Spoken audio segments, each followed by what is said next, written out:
Hello everyone, I will introduce one to you today. The high-end version produced by a factory. Hilltop 20su this excavator.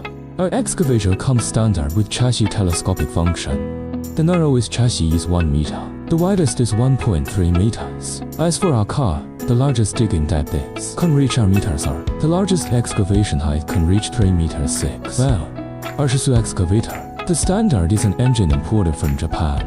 Fuel efficient, durable, and easy to open.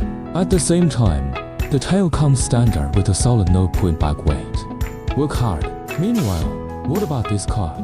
It's equipped with a hydraulic pilot and a handle. The operation is very silky, smooth and flexible. At the same time, the standard high and low speeds meet different working conditions. This car is suitable for municipal greening, house demolition, personal rental, and other working conditions. If you need this excavator, the boss can find out.